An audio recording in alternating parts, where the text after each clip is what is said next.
want to spread the word of what Patriot funds and increase awareness of all the work that's being done with the mountain chicken. Thank you very much, Nico. We must not keep you much longer. And colleagues in the audience, please do shout if you have a burning question. But one immediate reaction from me as a non-expert, you guys are the experts, is would there be benefit in including perhaps at an early stage in the film a little bit of basic background about what the mountain chicken is, its relative size, what it was like in its heyday here on the island, and how it was an apex predator. I'm not sure that's immediately apparent to the non-expert. Yeah, the mountain chicken as a species is very fascinating. Because I was limited to 13 minutes. My priorities were to build a sort of drama, if you want to say, with the poems, and that was my method of trying to get an audience to relate and appreciate it. Is it very pragmatic compared to the kind work? But a lot of the facts about the background and role is so fast. The mountain chicken as an amphibian is combined with one of the only species where the mother feeds the children. So in that case, it's a maternal role. There is a maternal animal that we could approach it with. Say if we do a 1 hour program, we put it out for Mother's Day. I don't know. But that we want to show more interesting facts about the frog that I didn't have time to touch upon. More risks involved with the movement of them because it's not easy to get those frogs from England all the way over to you guys. And I wanted to have more characters in the film. I ended up having a few people out because I had to keep it to that less than 15-minute mark. But yeah, I want to put in more fact, more drama with the fungus speak. I even explain that the gentleman, speaking about fungus, and he's actually one of the people who helped discover it only 20 years ago, and it's a growth phenomenon that isn't being talked about at all. And right now, climate change is a very hot topic, but this is like another little piece of that massive puzzle that we're trying to figure out, and I think the chickens is the outcome one. Well, thank you very much indeed, Nico. I would just say absolutely endorse your point there. For many people, I think a little bit more from the professor about the nature of the experiments and how you would combat chytrid. Not massive technical detail, but a bit of flavour for me would add a lot of depth. Should we? Yeah. I think I'm so sorry, Nico, but it's a little bit. Some of the sound breaks up a little bit from you. I think it would probably be right if we let you go now. We have a panel discussion here with Ruth and Scriber and others.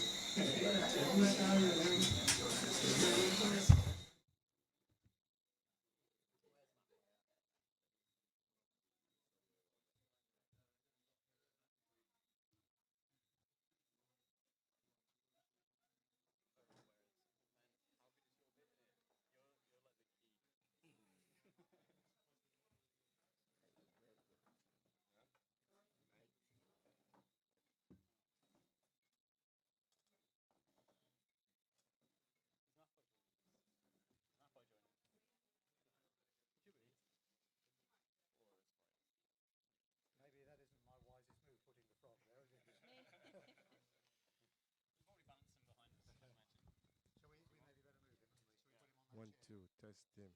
Hold on, hold on. One, two. One, two, microphone test. One, two. That's one, two, microphone test. One, two. Testing, one, two. ZJB radio microphone test. Testing, microphone test. One, two. You good? One, two, testing. This is ZJB radio microphone test. Good.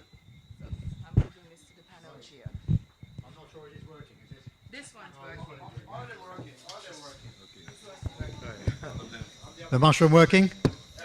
Good old mushroom. Right. Well, look, thank you very much, everybody. I must say, I thought it was a really nice film. Clearly, you know, it can be polished and deepened, but there was something about that that was, for me, sort of quintessentially Montserratian. It's the story. Really enjoyed that. And thank you so much, panelists here. The aim tonight is just to have a sort of relatively short discussion, 40 minutes or so, about the mountain chicken, the future, this particular experiment, and the way forward for Montserrat. And we have assembled here real experts, not like me. So I'd like to kick off, and perhaps we should first of all just very briefly introduce ourselves as we go around. So on the far left we have... I'm Nature and I work for National Trust. James Scriber Daly, Department of Environment. Thank you, James. Calvin Black of Fenton, work for DOE. Thank you. I'm Luke Jones. I work for Doral and I'm the project coordinator. Lloyd Martin, DOE. Brilliant. Thank you very much indeed. So I'll sort of kick off a little bit here with some questions, but please, friends in our small audience here, just shout. I'm afraid you will have to shout and not raise a hand, because here, Esther has organised it so it is like Stalag Luft 3, end of World War II. We can't see anything. The searchlights are on us. That can't be helped. So you will have to shout. The first question I would like to ask, just to set the scene a bit, if I could, is particularly of our Montserratian friends. Could you just give us a couple of minutes on what it was like in Montserrat, in the Central Hills, when the mountain chicken was thriving, when you walked through the forest on a wet morning and you would hear them and then see them? What was it like? What was the animal like? That may not work, I think. Describe it. Is it? Oh, okay. Yes, good night to everyone. Good night. I'm really feeling emotional when just contemplating on that film that I saw. But just to answer that question, it was a fantastic feeling. And when you think about the mountain chickens, that's part of us. That's part of all Montserratians who had ever lived on Montserrat, who had ever heard that sound. And to know that it's been taken away from us, it's really heartbreaking to us. I'm thinking about the days of the forestry team when we went out into the field, when we had to be out doing monitoring of that mountain chicken. Now, this partner on my left, which is Mapai, he actually grew up seeing these mountain chickens like every day of his life. So, with compliments to him, we learned a lot from Mapai, because that was part of him. And as life goes on, because like Lloydie, and we had Gambi, and there was other guys, most of these other guys, we were living in the south of the island. At the south of the island, we never had mountain chickens, so I must attest that working with the Department of Environment is when I had the opportunity to work with these mountain chickens. I used to really see them when I was a young boy, whenever I come into gauges and those areas. But the moments with these mountain chickens in the center hills, you see like how it was raining yesterday and a few days ago. It would have been like a symphony in the mountains, where all like now you could have heard them just calling from miles away. And a male can actually call from dusk to dawn. You can imagine that. And to see the youngs, the babies, oh boy, I'm getting goosebumps. Believe it. I'm getting goosebumps.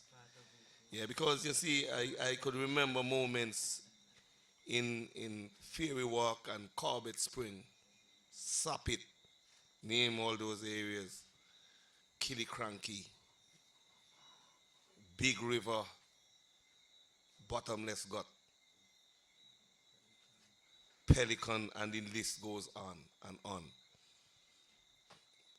And I could remember some moments when Mapai would say, "Scribes, come on and let me show you something of the juveniles." And when you look at those juveniles, and sometimes he was so knowledgeable. I must attest to this gentleman because, I'm telling you the truth. When moments when a female would be jumping towards us and he would say, "Okay, let's pause for a moment. There's some youngs we should see." Boy, I can't. Can I just pass this on before? You should, shouldn't you?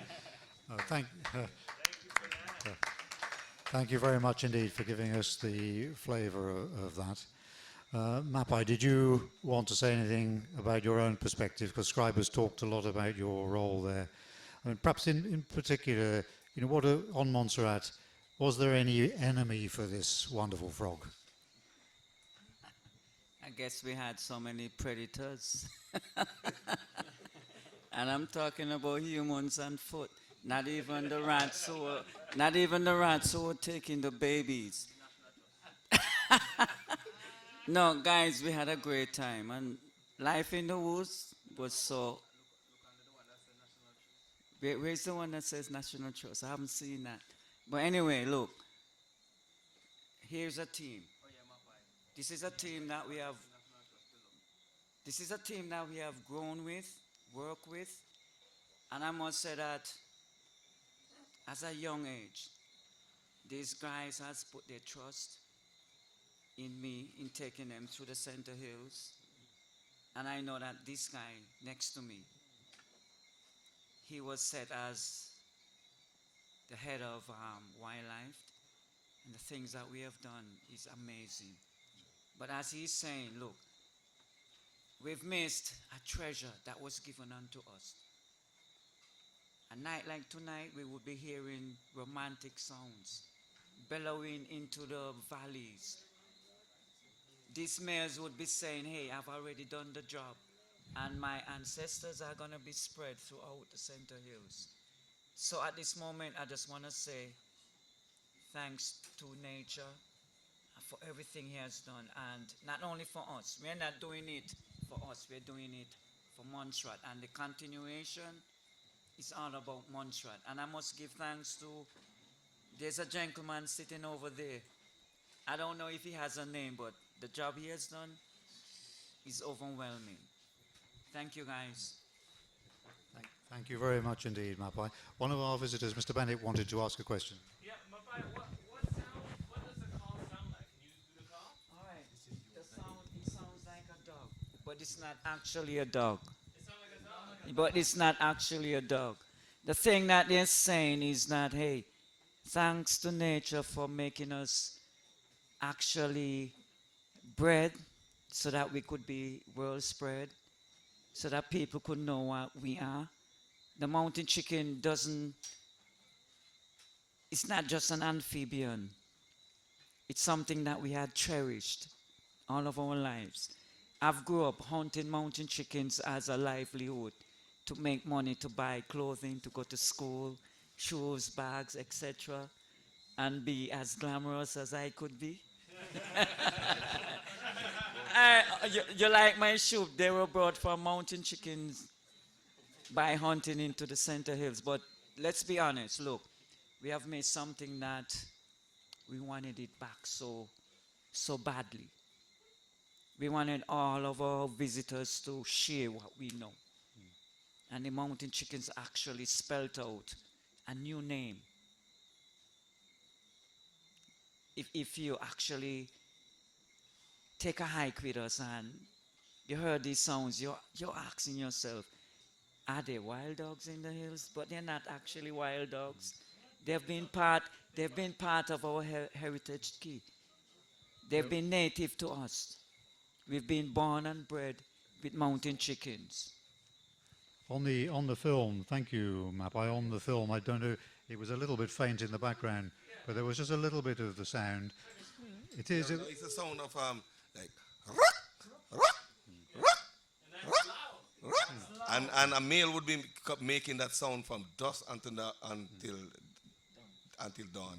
And it would be actually standing on either a rock or a rotten wood or something, and that sound would be echoing through the hills. So that sound, sometimes you feel like it's just outside in the yard, and as you keep on going, you're gone miles away. You know, you know. So You know, I mean, I wasn't here obviously for that, but you know, with sort of Africa and the savannah and the bush, and there's a certain sort of distinctive set of sounds. A hyena is a very distinctive sound. I have a sense that this is a similarly sort of haunting and evocative sound for Montserratians. We must move on. Thank you very much indeed. There may be, I think, perhaps particularly for our Ministry of Environment colleagues, some questions I was hearing from the audience. Why is it that in such a tiny island, this frog was not in the far south? It's all the same. It's all tropical forest. The far south, if anything, is more pristine and more remote. Why was it that the mountain chicken thrived in the central hills? And indeed, I think Scriber was telling us this morning, in the more barren northern, drier Silver Hills.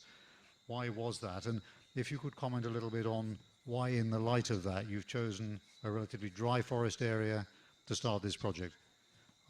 Ministry of Environment, colleagues, please. Good night, everyone, again. Lloyd Martin from Department of Environment. As we studied the mountain chicken over the years, we realized that they were in the Silver Hills, Center Hills, and they never reached as far as the Suffolk Hills. I'm from the south, St. Patrick's. My grandparents is from the south as well. They born and raised in Roaches, and from then they said they never heard or seen the mountain chicken in Roaches. However, the mountain chicken reached as far as Chances Peak. Everybody knows where Chances Peak is, right? Where the volcano, around where the volcano is now. So, I mean, they were making their way over to the south. But I think through the volcanic crisis, that kind of cut them off from making their way anywhere further south. So now they were just retained back in the Center Hills. So that I don't think that is the reason why they didn't make it further south from there.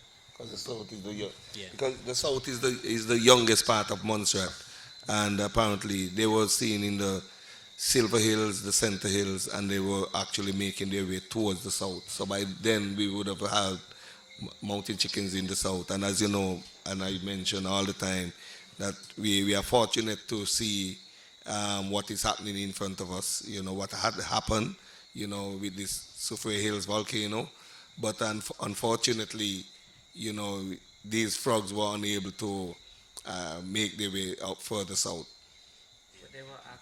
They were actually living in gauges, because I've known guys who are living in gauges who are hunting mountain chickens. So I guess, as I said before, the generation had to be spread throughout the whole of Montserrat. So it's not only about us who knows they're calling, but they wanted everyone in Montserrat to know, hey, we're here to stay and we're represented.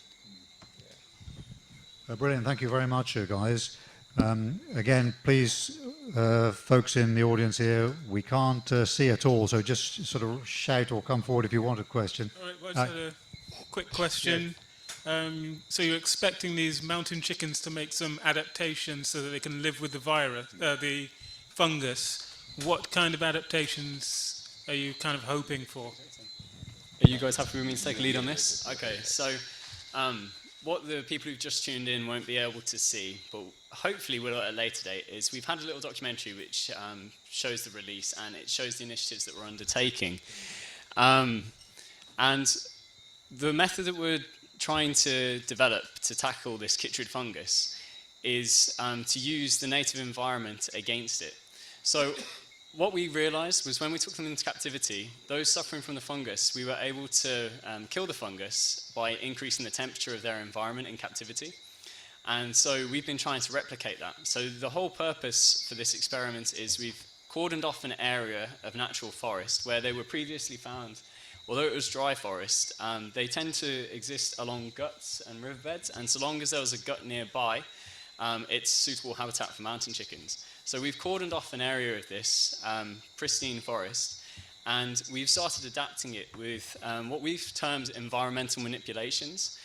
So we've been doing very basic things, with the idea being that the solution should be basic and elegant and easily expandable. So we've been removing canopy cover in almost like a patchwork effect across this area, which increases solar radiation to the ground floor. And then we're using a resource that the Caribbean has plenty of, and that's good weather and sunlight, to increase the temperatures of the forest floor at ground level. And what this should do is this should create hotspots throughout the forest, and those hotspots act as areas that purge chytrid as the mountain chickens move through them. So the enclosure we've designed, it has a mixture of hot and cold areas. The cold areas actually act as reserves for the chytrid, and the hotter areas act to treat it. And one of the main reservoirs for chytrid is actually water systems. It's a fungus, and so it needs damp, moist conditions to replicate. And what we've seen historically is that usually as we get towards the drier season of the year, that's actually the most dangerous time of the year, because the frogs will seek out smaller sources of water because it's not so readily available. And it's also cooler during the dry season here, ironically. And so it's perfect conditions for the chytrid, and they all conglomerate into these ponds. So in order to counteract this, what we've done is we've used the solar sites where we've cleared the canopy, and we've put panels out there to trap the energy. And these charge leisure batteries with small heaters that go into the ponds that they will be using. And the idea is that individuals with the chytrid will seek out water systems because the chytrid actually makes it harder for them to take up oxygen and nutrients through the water. So they have to spend more time sat in it. They will seek out these systems, and we've provided heated ponds that kill the chytrid. So it should actually help to induce, similar to when you have a cold, you get a fever, and your body purges the cold from your system. That's the idea with these ponds and these hotspots, is that when the frogs have the fungus, they will be purged from it, and they'll survive to be re-exposed to it, and over time, the constant exposure and survival should allow them to develop resistance. And there's a few mechanisms by which we're hoping this will happen. So we actually have a PhD student in Dominica, which is the only other place in the world where mountain chickens are found. And she's looking at bacteria present on the skin of mountain chickens. So one of the reasons you saw is we had, in the video, we had those big gallon drums of water, 5-gallon drums. That's actually fresh spring water from Montserrat. So it has all the local bacteria and the microbiomes that you'd find in it naturally. And the idea is that we're exposing mountain chickens to as many different types of bacteria as they can. So with the hope that certain individuals will have colonies of bacteria on their skin that will actually prevent the growth of chytrid.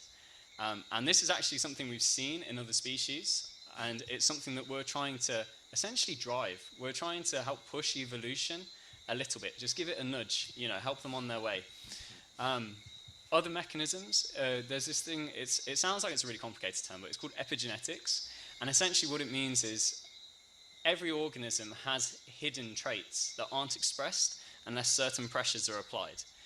And we're hoping that this constant pressure of having chytrid in their environment but surviving it should enable some individuals to express qualities, such as genes that might code for drier skin, which is a condition that's not so good for the fungus. Or for production of proteins or antibodies that might counteract it. And yeah, this could be another mechanism that we would hope to see develop. And the idea is that over time, certain individuals will only develop maybe one of these traits, but as they develop these traits, they should spend more and more time in the colder areas, away from the heating. And that means that when it comes to breeding season, they will breed with others that also have developed resistance. And over time, we should have... Oh, it's gone. Over time, we should have, hopefully, a developed immunity that just increases with each breeding generation. Thank you, Luke. It's really fascinating. Luke's clearly a real expert. I see we have a few more minutes. Please do.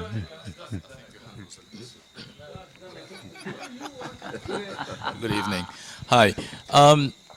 I'm one of those people who believe that to know the solution, you've got to know the beginning.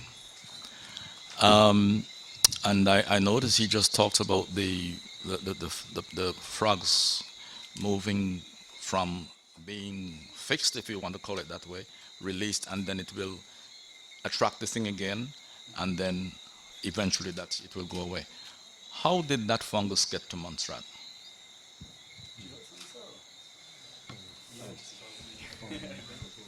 Who's best Now, positioned? it's a fungus that actually affects amphibians worldwide. It actually developed in Australia and then moved forward. Now, it can travel. It travels. Let me just give you a proper explanation. It can survive 5 minutes on your on your bottom, the palm of your hand. But if you beneath your ring, it can survive. If you wash your hands in water, and water, it loves water. So if you wash your hand, because of that moisture beneath your ring, it's gone. Another thing I want everyone to know, that once Kitrid gets into an island, until that island exists on planet Earth, it's a Kitrid fungus island. Yeah. Now, how did it get to Montserrat? No, we don't.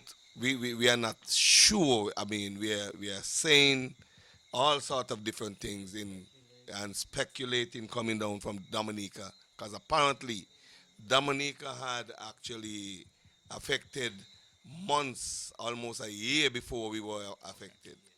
But give and take that we have lots of our products, and so especially in the agriculture sector, vegetables coming out from um, Dominica. Now you sometimes you can probably have some of those vegetables with they are not washed properly. Now chytrid fungus can survive in that moisture all the way, and apparently it can actually travel by birds during migratory periods. You see, um, like now is the hurricane season where you have migratory period as well, because of the change of wind direction and all these storms coming off the coast of Africa, and these birds are depending on these storms to travel and disperse around the tropics. Yeah, so that's one of the another way that it can Yeah, be. I've got somebody who's also environmentalist in his own way who has some questions to follow up on Absolutely. this. No, thank you, Bennett. Thank you. Please do. Yeah, please do. Yeah. Good evening. Great presentation, and I'm happy to see that we're moving forward. I think we are seeing there's opportunities to move forward. Both myself and Black went to school together. Um, so one of the things looking forward, as we to speak about water. Now, one of the things we realized where Black lived there, um, the river used to run from Collingwood, coming all the time down there. That is where the mountain chicken used to hear them. But one of the things that we have realized over since 1980, you see water now, you don't see water. You see water now, you don't see water. The changes that have happened through the river, and it appears as though that water will be actually critical for the survival of the mountain chicken. It's just looking at going forward with climate change and what is actually happening. The other thing that going forward as an opportunity, just as something we can think about, is we do have the mountain chicken here. We have them in the captivity to release into the wild. And as Scriber said, that I don't. Once an island is affected by a fungus, it's going to be always there. But one of the things I was thinking about as it relates to the Darrell wildlife where you guys raise, would it be possible going forward into the future where you can have actually still have a reserve that is not infected? Because one of our critical issues is that the rivers in the north, because right below Arrow where I live there, that same gut, I mean, the water used to just run. The mountain chickens, we could have come out and go down and we catch our mountain chickens, but the whole contour of the land has changed. So these are just things as an opportunity, things looking going forward. In answer to that question, so we've been maintaining biosecure populations of mountain chickens, and they are the only amphibian, or they certainly were the first amphibian in the world to be kept in such intensive biosecure facilities. And the reason for this was because we didn't want to spread chytrid on a global level. If you saw in the video the amount of protocol there is for entering alone. You have to change your clothes, you have to shower, you have to put on rubber gloves and everything.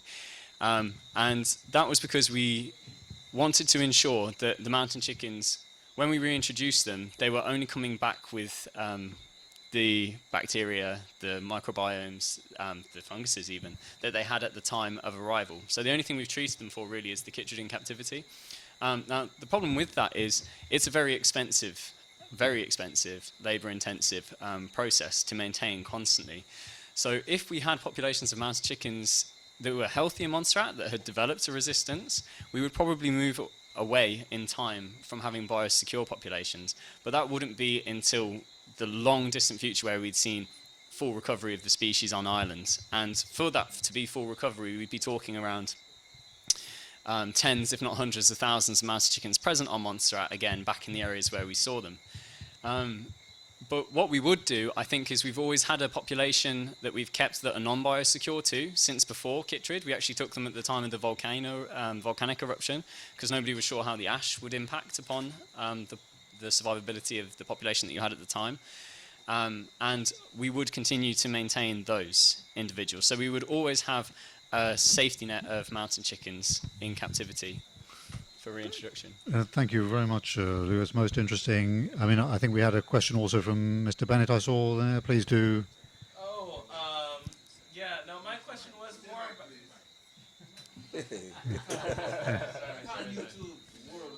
about... no, my question was more about, I found it so interesting and really amazing that the ambition is to actually push evolution. I think that's very cool. Like, we're going to infect these frogs, and then we're going to help them, you know, solve their problem, and then we're going to infect them again, and we're going to help them solve the problem. That's incredible. I didn't realize, and it wasn't clear from the video, that they can actually cure, that that there's a cure, like that the fungus can be killed. Yeah. And could you talk a little bit about the actual, like, the end game here, like fungus being, like, sorted?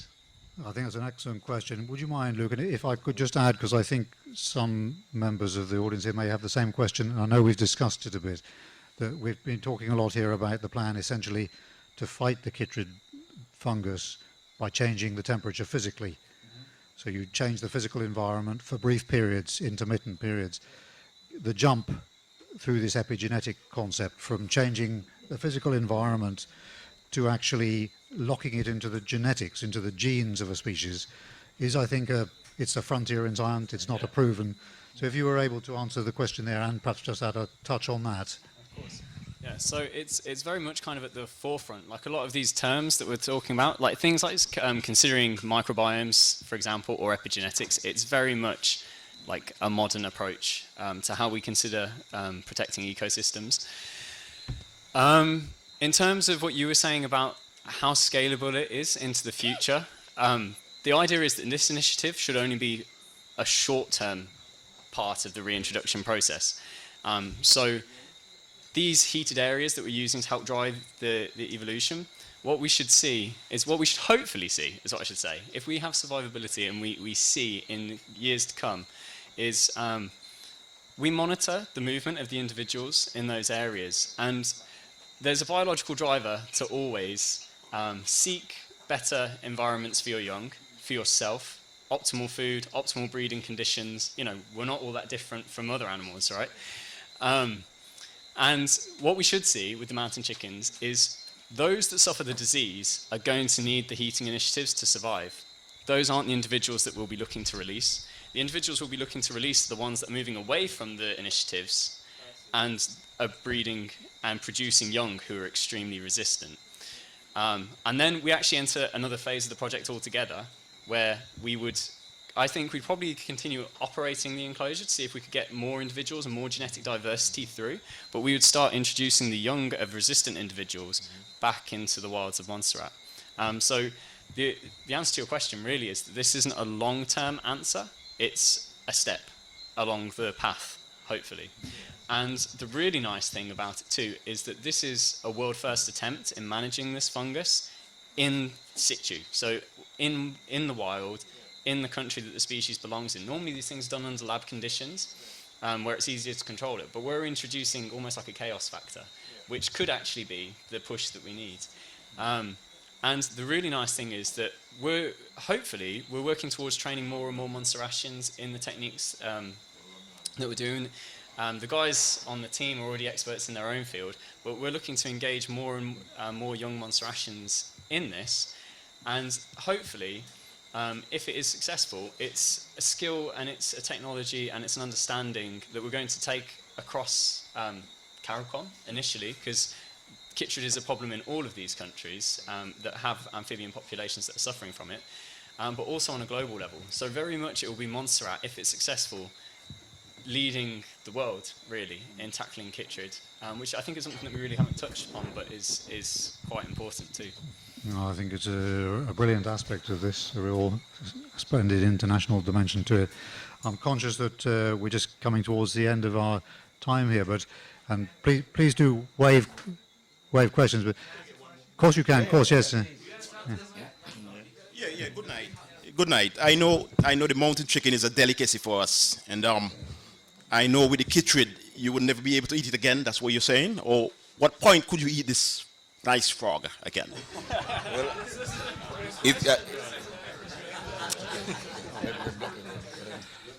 I would never say that we're not going to eat it again, but it's going to be a few years, probably about 10 or 15, 20 years before we could definitely eat the mountain chicken again.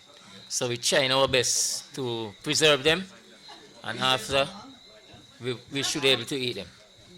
And just to note that it's now a protected species, you know, so yeah, it's now a protected species, so that answers the question. Yeah. So, please. No, go ahead.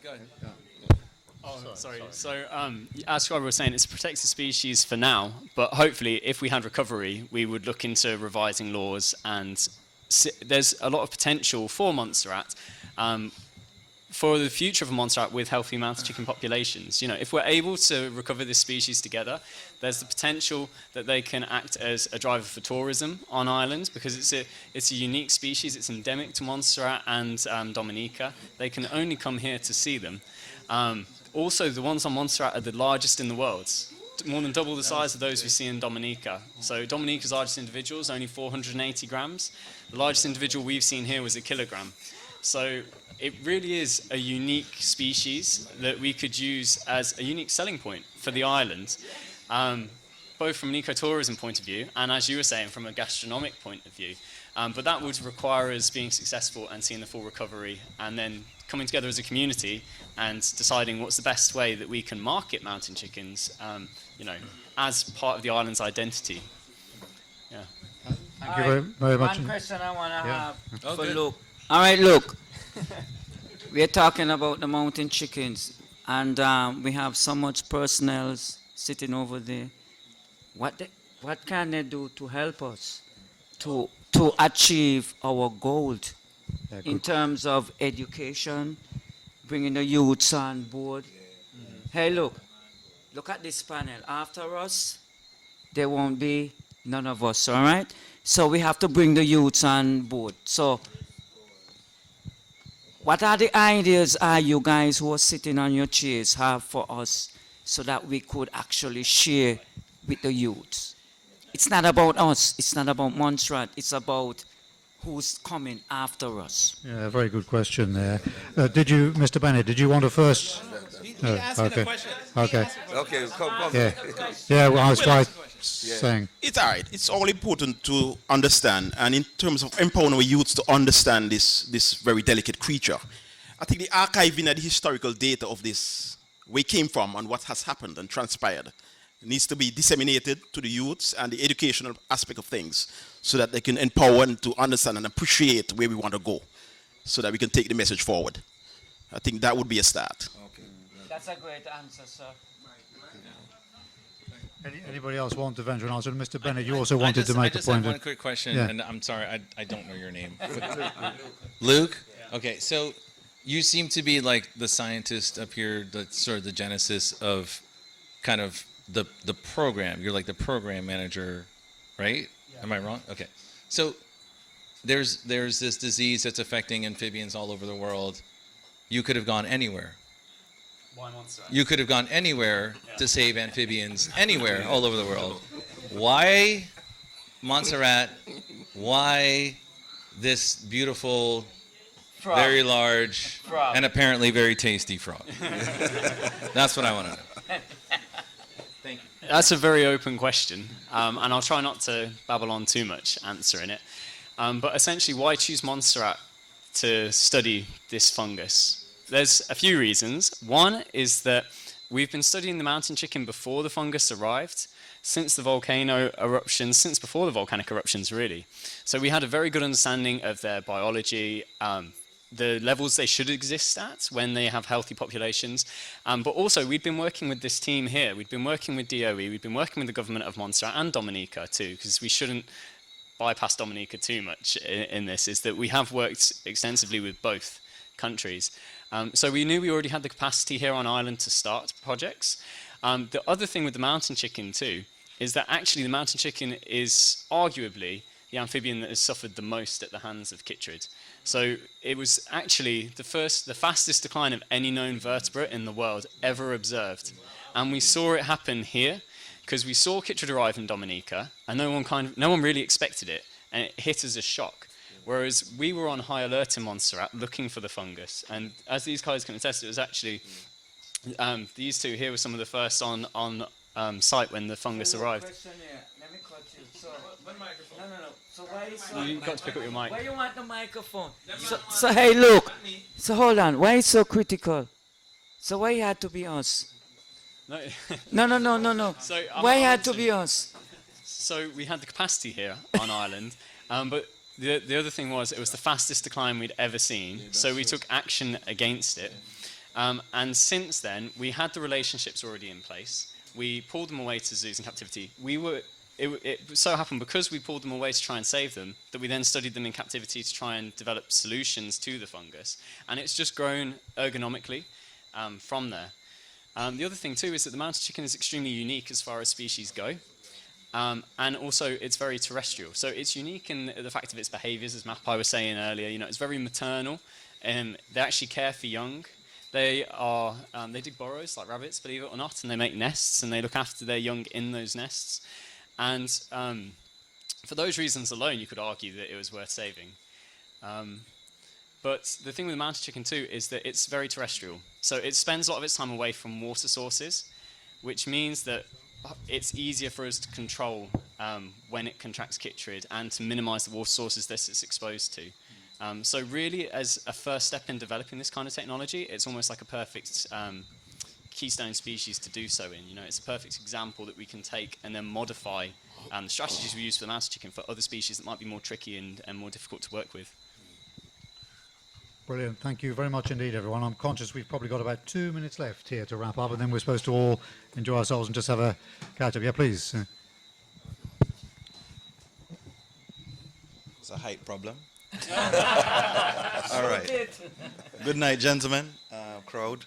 I want to respond to the question about the youth and getting the youth involved. Y'all know that's my department.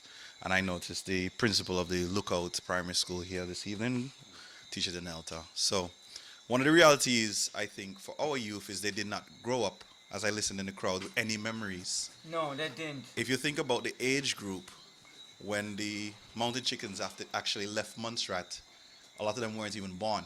Honestly, you're right.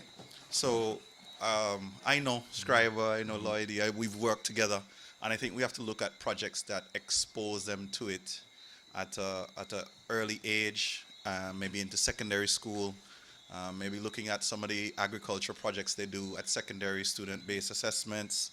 I know the ministry is looking at curriculum review. We know we incorporate it to first form orientation. But I was actually standing next to my valedictorian, Calvin Lewis, in the back. Yeah, that's my guy. And he said, you know, if you don't know your history, you don't know your future. So I think a big part of it is this goes back to Montserrat heritage and making sure that these key elements of Montserrat heritage is actually taught. So you always have my commitment. We'll discuss something over the next week and get back to you. But I think it's, can we expose some of our primary school students to, I don't know if they could actually go on a trip with you or if that might be too much. Maybe we want more of our senior secondary school students to actually see the site and have the experience, or visit maybe the plant down in Braids where you have some of that. Maybe over this next year or so we could kind of create some of those collisions, and I think that would be most helpful for you. I think if that's a really good set of points, Liston. Thank you. Very good point. I wonder, Liston, I mean, the panel are much more expert than me, but the College of Further Education, just down the road, I mean, this is the sort of subject that lends itself to that level of study, isn't it? If we could possibly consider setting up within a faculty within that to work on fighting species eradication, and particularly amongst amphibians, it might become an area of academic expertise at that tertiary level. It's just a thought. I know it's let's chuck it into the pot. Sorry, I can't see who it is, but someone's here. Can I do a demonstration of how I used to catch the mountain chicken? You can, but you'll probably be arrested afterwards. No. You don't have to turn the lights off. I'll just do a quick demonstration. Okay? Now. See one over there? That's the mountain chicken there. So I spot it. That's the mountain chicken there. Okay, you call this mic? Come. Yes. That's a mountain chicken I just spotted. So what I do, I put the light directly in the eyes. Directly in the eyes, and then I walk up to it. I walk up to it. Walk up to it. So once the light is bright in the eyes, keep it directly in the eyes, and you pass your hand behind here, and then you grab it right in the waist. That's so fair. Right in the waist. And it's very slippery. It's have a lot of slime and it's very cold. So when you grab it here, you have to make sure that you squeeze it, or else it's going to get away from you. Yeah. So you have to squeeze it. Sometimes they say, ow, ow, ow, Yeah, ow. Yeah.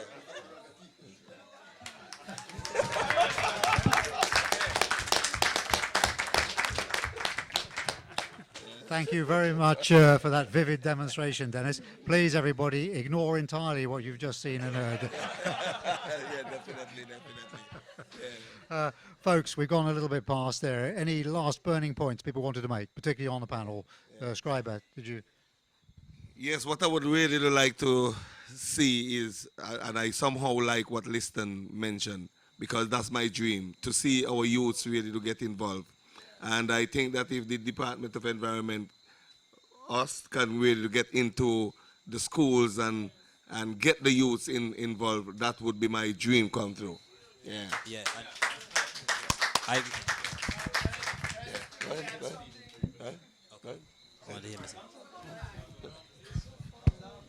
Yeah, I could further attest to that, because I remember when I joined the forestry team, I was the youngest on the team, and around that time I just left school.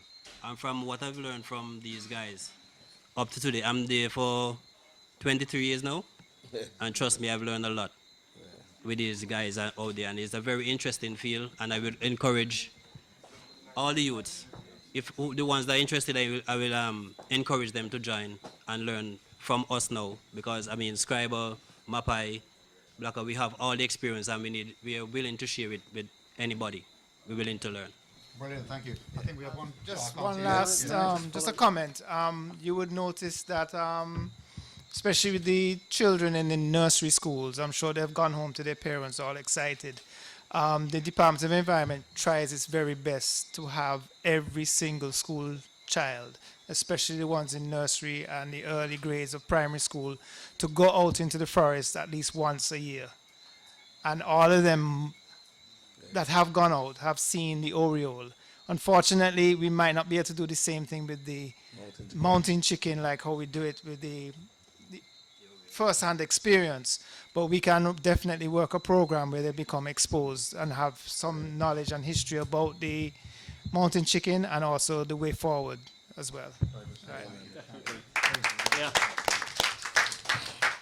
And if I may be so bold as to say, education and outreach is one thing, and we are definitely working on it, and we're targeted primary schools mostly because it's been the easiest to access, and we would certainly welcome more routes into secondary and college level.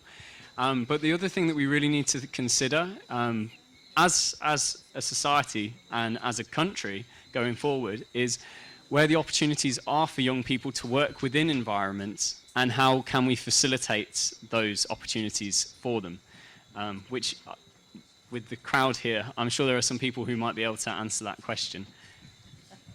Thank you very much indeed. Really appreciate all those excellent points. Wait. I have one more All thing. right. Just one more thing. I'm sorry, because we are not Montserrat, and as well, you didn't know that earlier. I didn't. You didn't, because we looked the part, but we are not.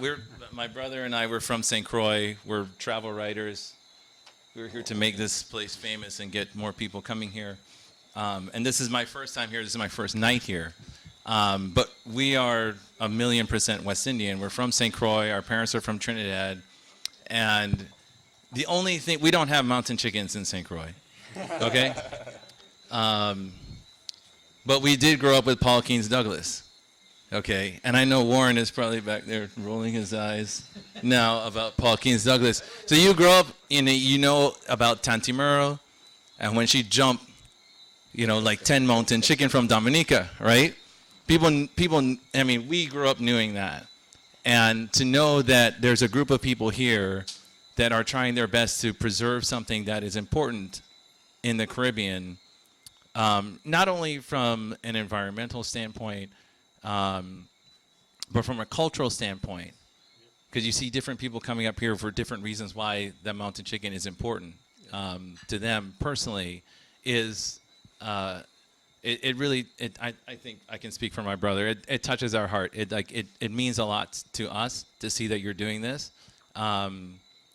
It's an amazing panel, and we're just very thankful for what you do and that to be here tonight. So thank you. Thank you very much. Very kind of you to say that. And you're very warmly welcome on this beautiful island. Thank you. Folks, I think I found that really fascinating. I'm really grateful. There's a fellow panelists here, the real experts, and to friends in the audience here for some really insightful points. I thought that was excellent. Let's draw a close here. Time we all had a nice cold beer. And let's raise a toast when we've got our cold beer to this little chap here. Thank you, everybody.